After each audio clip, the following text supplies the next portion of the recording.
Hey there, everybody. Welcome back to another episode of Ark Survival Ascended. I hope you all had a Merry Christmas yesterday if you celebrate.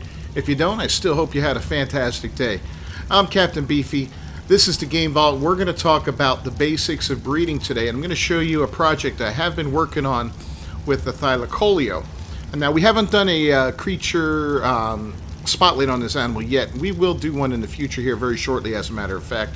I'll show you where to find them, how to get them, and all that. But for now, I want to show you what I've done to breed up the animal that I'm riding on. So let's cue up the music and we'll get right to it.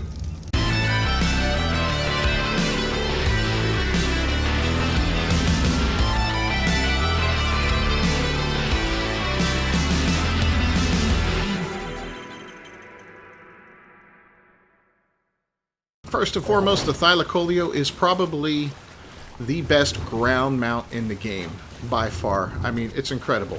It's very powerful, it's fast. We're going to go let him open up a little bit here. Here, we'll do some killing with him too. You can see he's dealing out 362 damage the way he is right now. We're going to run. It's pretty fast. It's got a fantastic jump, right? One of the greatest things about this animal is it can climb walls, climb over rocks, stuff like that, cliffs. It's, yeah, by far one of the best traversal animals in the game. Now, this is not a tamed one. This is one that I have actually bred up, and I went ahead and got some of the best stats into this thing. See if we can get him to do a little climbing here, maybe. Yeah, see? So, yeah, very often you can just climb over all kinds of different things inside the game with it. So, let's go ahead and whack this piranha real quick.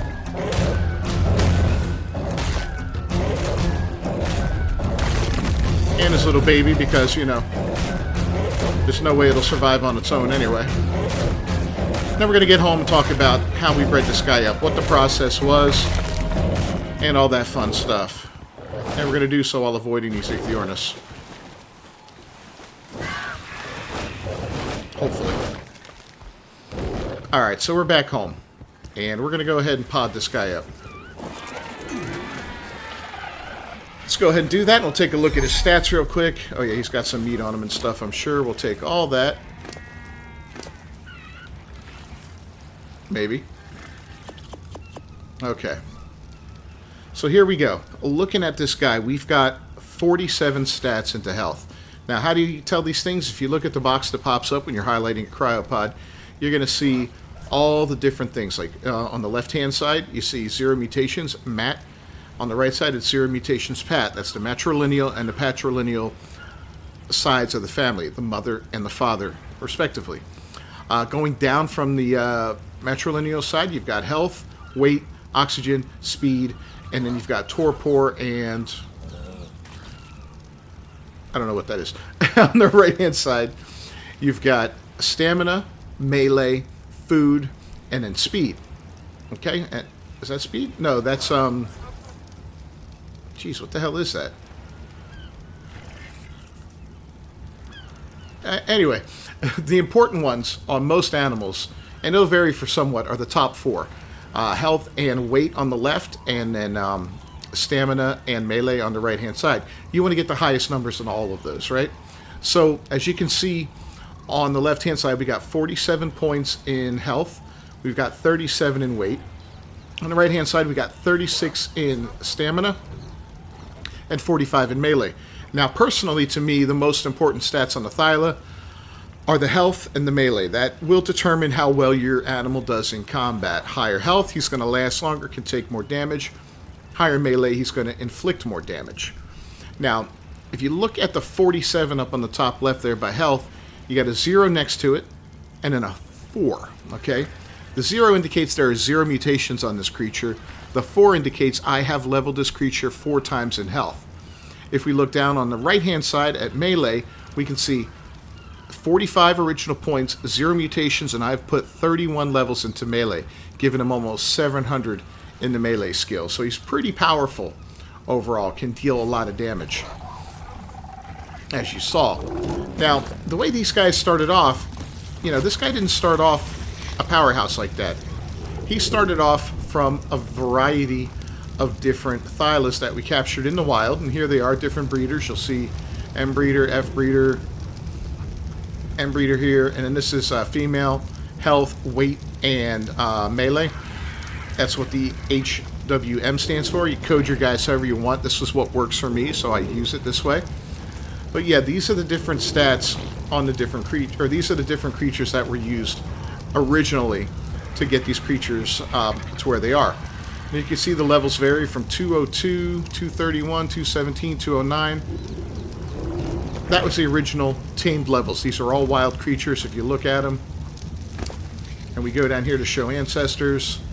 There's no, they're wild ancestors, so there's question marks, and all of these are going to be like that, except for this one. I believe this one was bred up.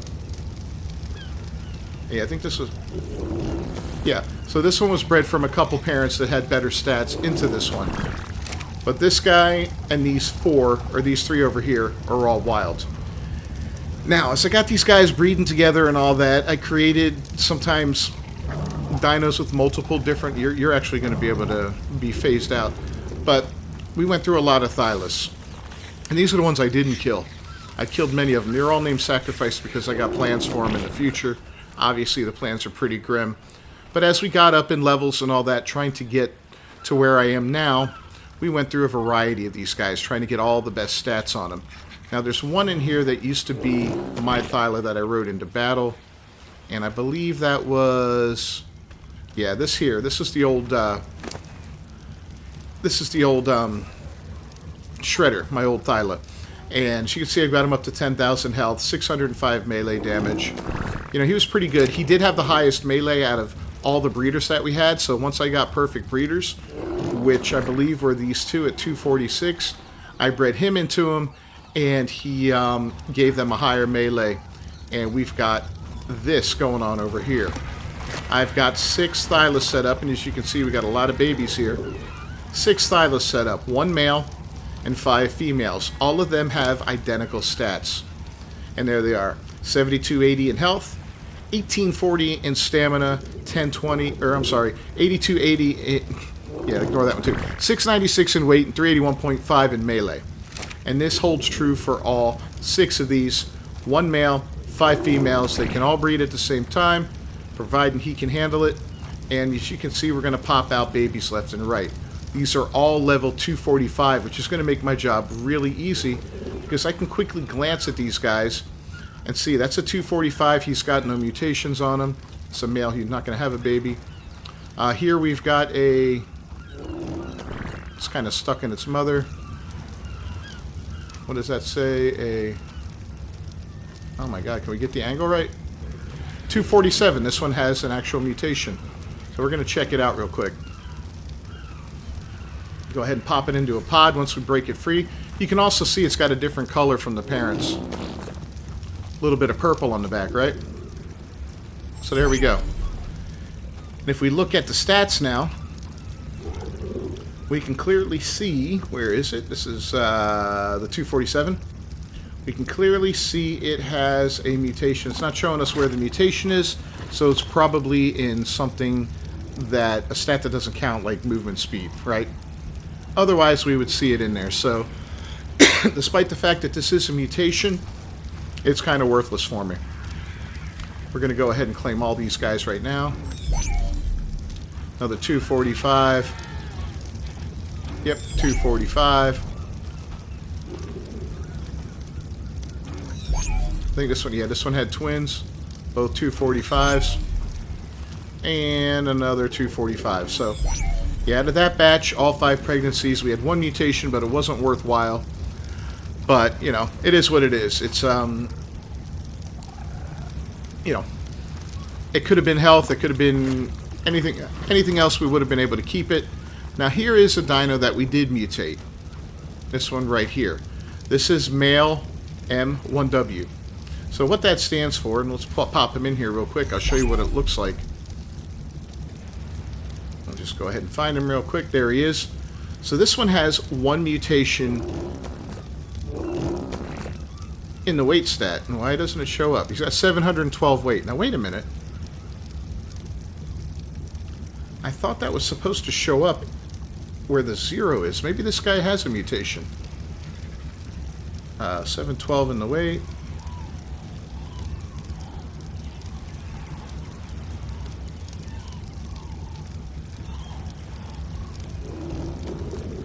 $382, 1840. Yeah, it's actually another weight mutation. Well, that's interesting. But why isn't it showing up in there? It's supposed to show up in there where that second number is. It's supposed to indicate how many mutations there are. It is showing that there's one, but for some reason, it's not showing us what it is at this point in time. Is it useful to us? No, it's not useful to us right now. I wouldn't mind weight mutations later on. I could actually breed over and over again and keep breeding this guy with, you know, if you get a male version with a mutation, you breed it up with 5 females in the hopes of stacking a second mutation on top of that, then a third, then a fourth, then a fifth, and so on and so forth until you're satisfied with how many mutations you got stacked up, and you'll be able to have a super powerful Thyla. Imagine stacking up 20 health mutations, right? That's 20 extra points in health. And then taking that creature and setting it aside with the 20 health mutations, that male, bringing out the basic perfect male again, and then breeding up 20 melee mutations, setting that one aside, breeding that with the one that has the health mutations, and then all of a sudden you get an animal with 20 health and 20 melee mutations. That's fantastic. Then you can work on stamina or melee if you want, or whatever else. Oxygen, if you want to take the thing underwater, for God's sake. I don't know why you would do that, but yeah, you would do that. But there's definitely something going on with these cryopods. Maybe because they're not the official ones, that they're not working properly. I'm not 100% sure of that. Now, this project took a while, you know. Breeding takes a long time. I do have higher rates on this server for breeding because I plan on doing a lot of this, and I honestly, we've got a small tribe. It's 3 of us, and there's not a lot of time for everybody. You know, I'm the one guy doing this, right? So it's time intensive, you know. Again, if you're playing on official servers, it's going to be a lot tougher, but hopefully you have a larger tribe and you can have guys working shifts on mutations, you know, with good communication and all that. If you got a smaller tribe or you are actually running your own server, you can adjust the rates to suit you any way you want to, and that'll be cool. So, but that's basically it, man. If you want really, really good creatures like good old Shredder over here, you're going to have to go out and tame a few. You know, you can start with 2. That's what I've done with the Megatherium that we're going to be using for the boss fight in a couple nights against the Gamma Broodmother. We just bred the best 2 together, or we bred 2 together and we got the best weight and the best health and the best melee out of them. So, you know, I think for the Gamma boss with some decent saddles, they're going to be fine. We're going to check that out in a few days. But to do higher level ones, beta, alpha eventually, we're definitely going to want to capture more and more of those guys and pull out the best stats and breed them all together so that we can really have some powerhouses and then breed some mutations into it. Again, it's a long process, but definitely worth it in the long run. So yeah, that's just the basics of mutating right now. I've done some in the past on Ark Survival Evolved. Never got too involved with it. I would end up screwing things up. I don't recommend stacking different types of mutations onto a single creature. Like if you get if you're stacking health mutations and all of a sudden you get one with a melee mutation on top of it, I don't recommend keeping that. I would prefer to keep the health mutations on one animal, the melee mutations on another, and then later on when I've got how many I want, I will breed those 2 creatures together until I get an animal with both of those together. I don't recommend mixing them, having 4 health on one and 3 stamina and 2 melee. It's confusing, and I just think in the long run it would be worthwhile. So yeah. Let me know down in the comments if this helped you out at all. It's just the basics, like I said. We're going to look into this more. We're going to revisit these Thylas down the road once we get a bunch of mutations on them. It will take some time to do that. I imagine it'll be after the new year before we have some guys that are really, really stacked up. But can't wait to get there, man. It's going to be absolutely fantastic. These guys are going to be brutal. Tonight we should be taking our Thylas into a cave, maybe 2, depending on how quick it goes. Looking for a couple of artifacts to get ready for the Megapithecus, which will be the second boss we fight. He's the big monkey. So yeah, tune in tonight's live stream at 7 p.m. for that. As always, I'm Captain Beefy. This is the Game Vault. I thank you so much for joining me today. If you haven't done so, please subscribe to the channel, ring that bell for notifications, and don't forget to leave a like on the video. It's a huge, huge help for me, and I greatly appreciate it. I will see you guys next time. Until then, peace.